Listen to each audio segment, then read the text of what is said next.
Hey guys, Brad Danger here, and some people really thought that this house of cars would never fall. Huh? The recap to those who missed the wild ride: the post-2020 car market went absolutely bonkers. When lockdowns hit and the government sent out stimulus checks, people suddenly had extra cash and wanted cars. But car factories were in chaos. The chip shortage crippled production, so few newer cars were made. Imagine 100 buyers fighting over 50 vehicles. Sellers realized that they could charge whatever they wanted, and people still paid. Insanity. Then came the perfect storm: super low interest rates, loose lending, and buyers with too much FOMO. Shut up and take my money. Yes, banks started approving risky loans to stimulate the economy, even for buyers who probably shouldn't have even qualified. Demand exploded while supply shrunk and prices went nuclear. And guys, I don't know if you remember, but before 2020, which seems like 2 decades ago, negotiating below MSRP was normal. Paying sticker prices was just for suckers, but by 2021, dealers, they had flipped that script. It wasn't great. They could tack thousands above MSRP, and people lined up anyway. Popular cars like the Honda Civic or Toyota Tacoma were selling for absurd premiums. There were Civics listed for 70 grand just because they were a limited color. A car that used to be $27,000 suddenly became an investment. People were treating daily drivers like rare Ferraris, convinced they could flip them for profit later. Spoiler alert: Civics aren't collectibles, and paying double because it's painted Phoenix yellow is not financial genius. This spread fast. Full-size pickups hit $80,000. Off-roaders like the Ford Bronco had $20,000 markups. Even used cars went wild. In 2021, some used models cost more than brand new ones simply because new inventory was gone. It broke every rule of depreciation. You could buy a car, drive it off the lot, and somehow it'd be worth more than what you just paid. Insanity. Normally, prices creep up 2 to 3% a year with inflation. Between 2019 and 2024, they jumped over 30%.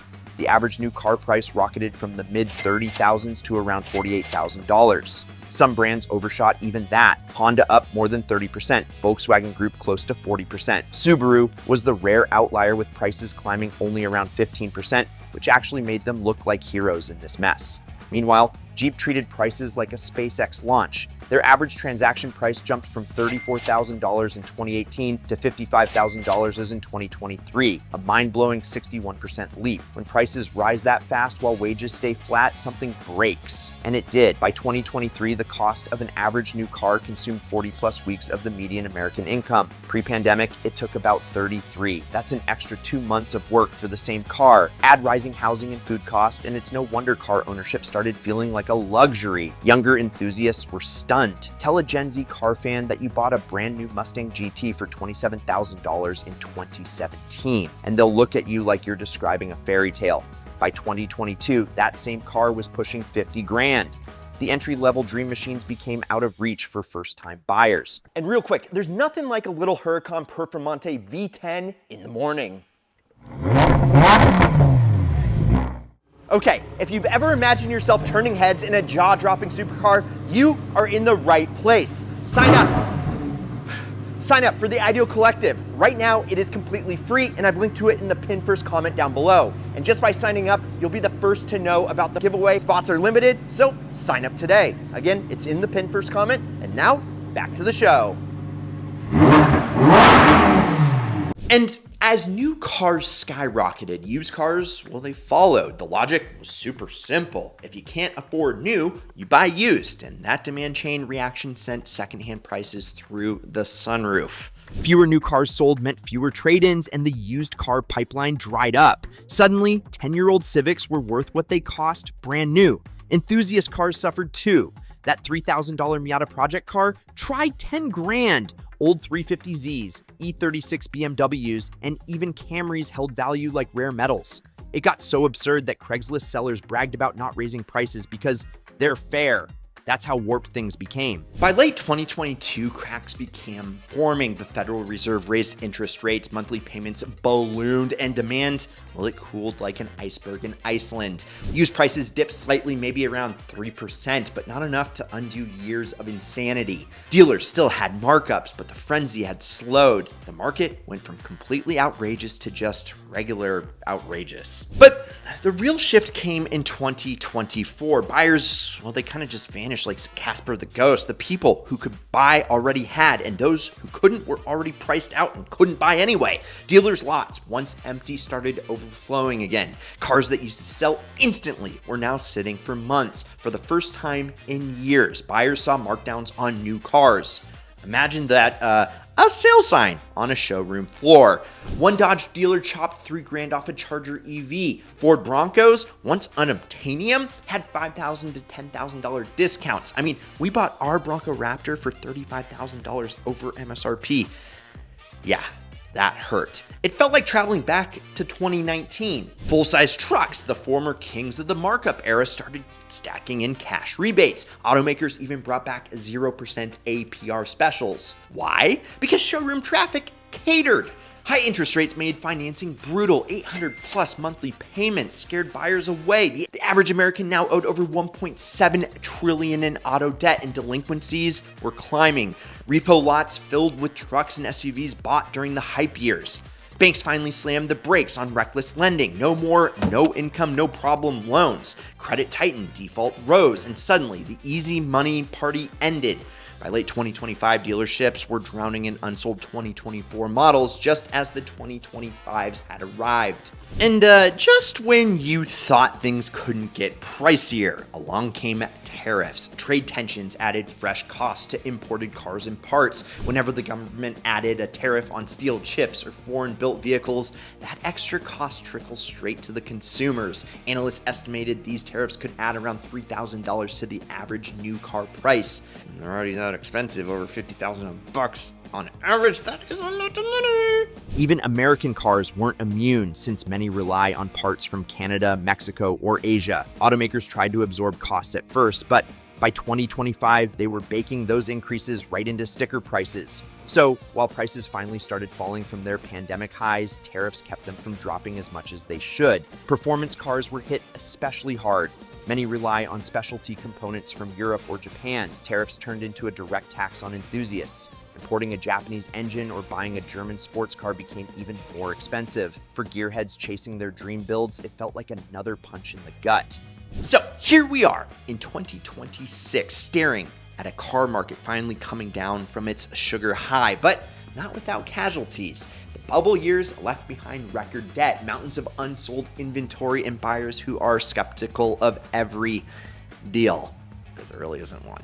Dealers want to move metal, buyers want sanity. It's a standoff. The good news, prices are finally dropping. The bad news, high interest rates keep total ownership costs steep. Financing a $40,000 car at 9% over 7 years is not exactly affordable. For enthusiasts, it's bittersweet. The cars we love, performance coupes, off-road SUVs, hot hatches, were the biggest victims of markup madness. Remember that Civic Type R that sold for 6 figures? Or Toyota dealers asking $20,000 over sticker for a GR Corolla? Yeah, those days scarred us, but the tide is turning. Dealers are cutting prices, markups are vanishing, and if you play it smart, you can finally score something close to MSRP, maybe even below. Here's my advice: don't rush. Patience is power. The longer we collectively refuse to overpay, the faster prices normalize. Dealers need to sell cars more than we need to buy them. Let them sweat. The inventory glut is proof the power dynamic has shifted back to us. You're already seeing performance cars discounted again. Leftover Supras, Mustangs, and even Corvettes are starting to get factory cash on the hood. Trucks and SUVs expect bigger discounts as 2026 inventory piles up. The trick is to wait for the desperation peak, when they're juggling old models and new arrivals, and strike then. The pandemic bubble taught automakers one big lesson. Greed, well, it has limits. For years, they banked on endless demand, but when prices outpace paychecks, the music stops. Consumers adapt. We hold onto cars longer, fix what we actually have, or just buy older used models that are kind of cheap. That's already happening. The average age of vehicles on US roads hit record highs, over 12 years, because people simply can't justify upgrading. Maintenance shops are booming. DIY repair channels are exploding. The car hobby didn't die, it just shifted from new to used. Automakers are now facing a new problem: how to rebuild trust. Buyers remember the markups, the market adjustments, and the smug dealer tactics. People aren't eager to play that game again. If brands want loyalty back, they'll need to offer gen value. fair pricing, transparent financing, and vehicles that actually last. And let's not ignore electric vehicles. They were supposed to be the future, but EV adoption has cooled. Prices are still high, charging networks inconsistent, and used EV values collapsing. That's another reason lots are overflowing. Dealers bet big on EVs that the mainstream isn't quite ready for yet. Some automakers are already dialing back production targets to avoid repeating the same oversupply mistake. Despite all of this, I really do think that 2026 might be the start of a true reset. Automakers are cutting bloated inventories, trimming lineups, and focusing on models that actually sell. We're seeing creative financing offers again, extended warranties, bundled maintenance, and even subscription-based ownership experiments. It feels like the industry is finally admitting that sky-high prices aren't sustainable. Governments might step in too, not with bailouts, but with consumer protections or incentives to spur affordability. If interest rates ease up later in the year, that could further unlock pent-up demand. But make no mistake, we're not going back to 2019 prices overnight. Still, the trajectory is promising. We've shifted from panic buying to cautious waiting. The hysteria is gone. If you've held out this long, you're in the driver's seat, literally and financially. Let the dealer's greed work against them. Every unsold car on a lot is leverage for you. The 2026 market is going to be insane, but for once, not because prices are skyrocketing, because they're finally actually falling. We've gone from everything sells above sticker to nothing moves unless it's discounted. For car lovers, this is redemption time. It's our chance to reclaim the fun without mortgaging our futures. Keep your patience, stay informed, and don't buy until the deal actually feels right. The more disciplined we are, the faster the market resets. They built this house of cards of greed, panic, and easy credit. Now it's collapsing under its own weight, and honestly, I think it's about time. So hold your ground, gearheads. Keep your savings ready, your eyes open, and your standards super high. The car market roller coaster is finally slowing down, and soon, maybe we'll all get to enjoy our passion again without paying double for a Civic. Type R. Thanks for watching, and if you enjoyed this video, like, subscribe, turn on that notification bell, and remember to go to winthisIdealCar.com to get entered for free to win my ideal car. Also, check out these ideal vids over here. I'm Brad Danger. This is Ideal. Catch you next week, and promise me one thing: keep living the ideal lifestyle.